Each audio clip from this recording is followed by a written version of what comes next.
We are going to make sandwich bread. Once a week, generally, I make 4 loaves of sandwich bread.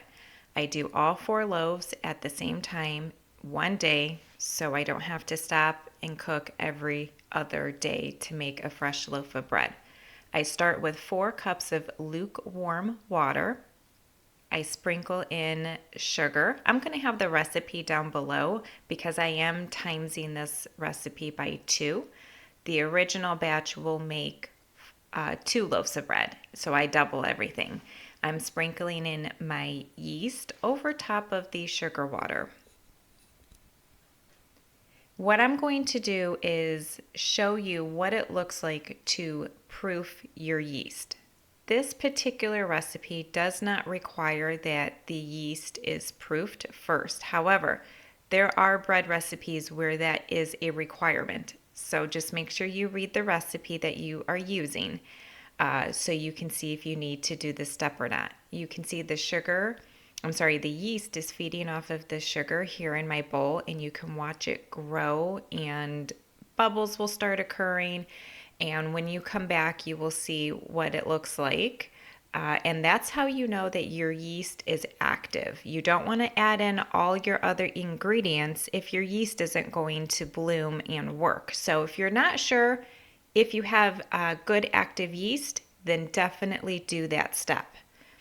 I'm baking bread all of the time, and I keep my yeast in the freezer, except for a small portion on the countertop, so I generally don't have to proof to see if my yeast is active or not.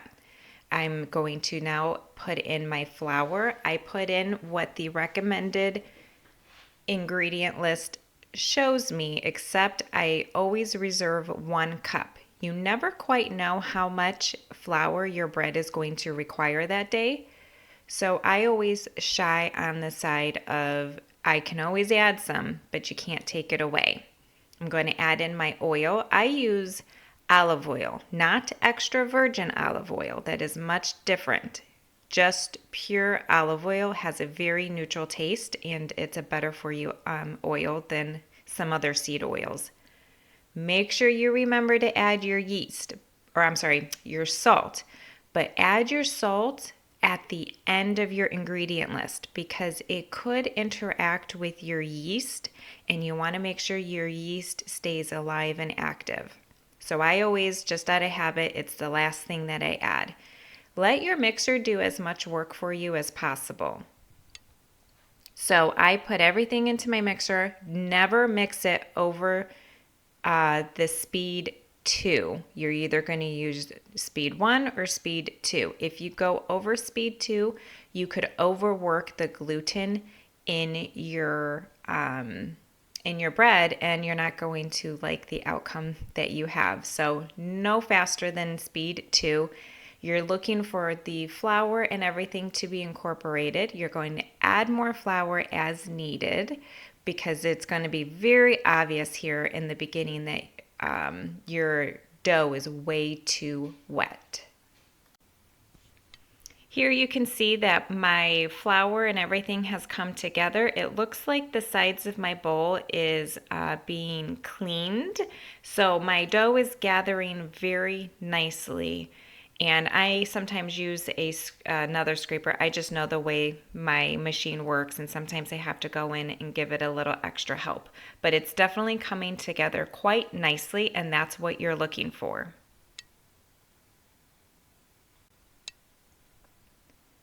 Once you feel like you have a very good cohesive dough and it's staying together in a ball within your machine, go ahead and let that continue for 5 minutes. That is kneading the dough, and you won't have to do much of it by hand then once you get it out of the mixer.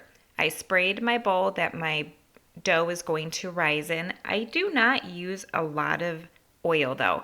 You can see my hand is clean. That means the dough's not super sticky and does not require a whole lot of extra flour. If it was super sticky still on your hand, you might want to work in a little bit more flour. But back to oiling the bowl, I have a preference of not using a ton of oil within the bowl where it's going to rise. I feel like that affects the dough in the long run. It's just something that I prefer. But you do want to oil it a little bit so that nothing sticks inside while your bread is rising. So I go ahead and sprinkle my countertop with just a little bit of flour. Again, you don't want to work in too much. You do want a little bit of a wet dough. You don't want an overly floured and dry dough. You want it to feel very soft and smooth, almost like Play-Doh, but not as tough. You really want it, if you've ever made homemade Play-Doh, that is a beautiful kind of dough feeling. That's what you're looking for with your bread. And you're going to just turn, pull up and pull in, turn, pull up, pull in, and do that just a couple times. If you've kneaded it in the KitchenAid mixer, there's no need to now continue kneading by hand. And then I just try and make a nice cohesive ball to get the bottom kind of tight. And then I'm going to get that into my bowl, and it's going to rise for probably anywhere from an hour to 2 hours. It's going to depend on how cold your house is. Sometimes what I need to do in the summertime, because we keep the house so cold, I have to turn my oven on 350, which is what my bread's going to bake on, and I have to let it rise on top of my stove so that heat penetrates through the bowl to get my dough to rise a lot quicker. And I also prefer covering my bowl with saran wrap and nothing else. I want to keep the dough in there moist, and I want to also cover it because you want to protect the dough as it's rising. And it's going to sit here for an hour to 2. The bread has risen very, very beautifully. It's rising up above the bowl that I have it in. That's usually an indicator to me that it's ready. But basically, you want your dough to be double the size of what it was when it was put into, the size of your bowl, if you will. So this is the bowl that I use every single time when I'm making my sandwich bread. So when it's rising above the bowl, I know it's ready. So I'm punching it down, and I'm going to try and get all of the air pockets out of my dough so that I don't have tiny little holes within my bread. I don't think it's that big of a deal if it does happen, but it is something that you should try to attempt every time. So I'm going to get my bread pans oiled and ready. You definitely want to make sure your bread is going to come out of your bread pans. There's nothing more frustrating than seeing this beautiful loaf of bread come out of the oven. You've been thinking about it all day. You smell the beautiful aroma of that fresh baked bread, and then it doesn't come out of the pan. Oh gosh, that is so frustrating. So definitely oil your pan. Use whatever oil you prefer. I just use the pure olive oil. It's one of my main go-to oils when I need something neutral.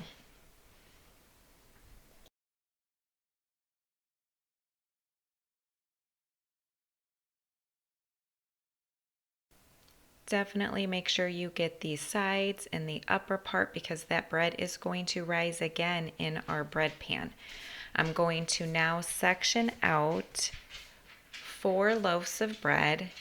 You can weigh out your bread if you want them to all be the same size. It doesn't matter to me. I can guarantee one of these loaves is going to be much bigger than all the others, and that's okay with us. I don't care. They're all generally pretty uniform in size, but you can certainly weigh it out. So I'm just going to get these sliced out into 4 loaves and get them rolled into the bread form, loaf form that we need.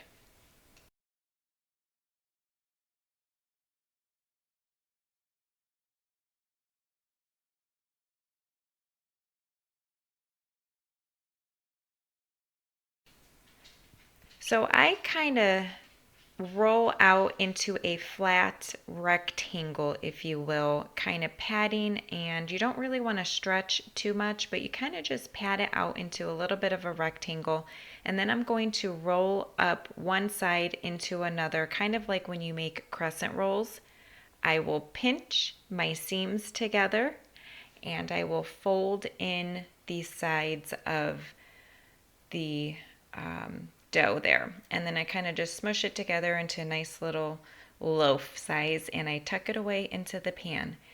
This form here, the method doesn't so much matter. What you're looking for is you basically want to get your dough somehow rolled into one another tightly so that it will rise in your bread pan in a very uniform type of way. If you don't pinch your seams, you're going to have bread that's going to look like it has split, which it's going to taste just fine. It doesn't matter. It's just when it comes to slicing, you probably won't have very nice uniform sized bread slices. And, so that's all preference really. You can do what you can shape this however you want. You can plop it onto a cookie sheet and let it free form, and whatever it rises in shape is what you get, and that's perfectly fine too.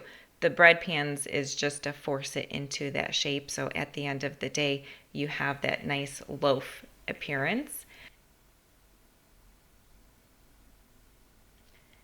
So just get it all tucked together, and we're going to let these rise in the bread pan for somewhere between 30 minutes, 40 minutes, maybe an hour at best. Just keep an eye on it. You want the bread to come just slightly over the top of our loaf pan. Make sure you cover it. This time I don't use plastic wrap. I do just use a tea towel, and keep an eye on it. If it's colder in your home, it'll take a little bit longer again for these to rise the second time. Okay, so they're peaking just above, and you can see the far left, those two are a little bit smaller than the two on the right. That's okay with us. I don't care that they're semi different in size. They're close enough. So once you bring them out of the oven, they've cooked for 35 minutes, 350. It's recommended to bring your loaves out of the bread pan after 5 minutes. They say any longer than that can dry out your bread. I've never experienced it, and trust me, I've gone and done other things and have come back after an hour and have not had any issues with our bread, but it's best practice to get those guys out of those bread pans after about 5, 6, 7 minutes. Just use a pot holder to handle if it's still really warm. Let them rest completely for several hours before slicing or packaging away. I ordered bread bags from Amazon, and that's what I use to package my bread away. That's why you want to make sure they are completely cooled. You don't want warm air still exiting your bread while they're trapped inside of the bread bag. That definitely will create issues further down, especially if you go to store it in your pantry to eat within the next couple of days. It's not going to store as long, and nobody wants soggy bread either. So just walk away, go do something for a couple hours, come back, and they should be ready to work with or slice up. I use these bread bags and bread ties. I store them in my freezer, and they will stay good for quite a while if need be. Our bread really does not last that long. We are carb loving bread lovers in this house, so we tend to eat and consume the loaves of bread within, I would say, 2 weeks. It will store fresh on the counter for probably 3-4 days is where you start to notice a little bit of quality change within your bread. But I would say it doesn't necessarily go bad for about 5-6 days. You might start maybe on that seventh day, you might start noticing there's some mold growth. We're not using preservatives in our home baking, so your fresh bread really does need to be consumed much more quickly, I should say, than your store-bought bread. I don't think you'll have any problems eating it though.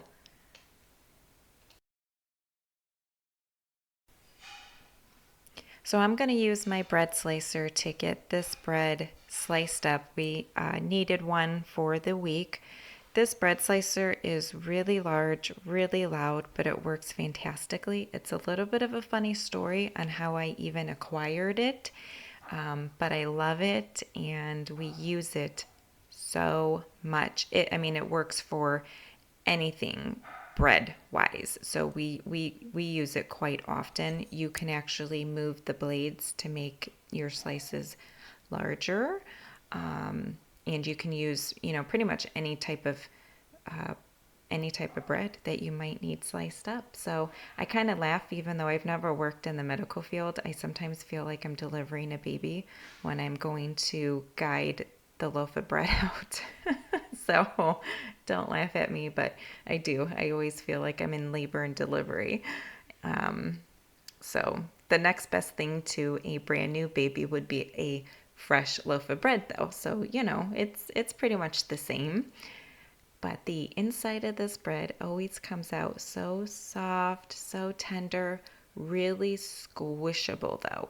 If you go to kind of tug on your bread, smush it down and it tears right away, that means your bread is likely too dry. You added too much flour, and you'll know for the next time that you'll want to not incorporate as much flour. You can see those little air pockets there. That means I didn't, get all of the air out after this, the first rise. That's okay. We're going to eat it and love it all the same. Makes no difference to us. You might have a little jelly peeking out when you go to make your sandwich, but that's no big deal for us. I store it here in the bag in my pantry. As I said, it'll store for a couple of days. We really eat each loaf we eat up within 2 or 3 days. Sometimes even quicker depending on what we're doing, especially if we're incorporating bread and butter with dinner. We could go through it even quicker. But there we have it. There's our fresh loaf of bread. It's absolutely amazing. 350, 35 minutes. I hope you give it a try. I use this mini broom that is labeled bread slicer so that nobody uses it on the floor. I'm really the only one who ever comes in and wipes down the bread cart. Anyhow, my husband's actually usually the one who slices the bread, and I'll come in and kind of sweep up after. But I had a foster son who absolutely loved the task of sweeping, and so I had to label this bread slicer so he wouldn't accidentally use it on the floor. That would be bad. No cross-contamination for me, please. So it wipes up really quickly and easily. And now I have 3 loaves of bread to go into the freezer. I've got 1 loaf that's going to go into my pantry to eat up within the next couple of days. Let me know if you tried this recipe. I hope you enjoy it, and I will see you next time I'm in the kitchen.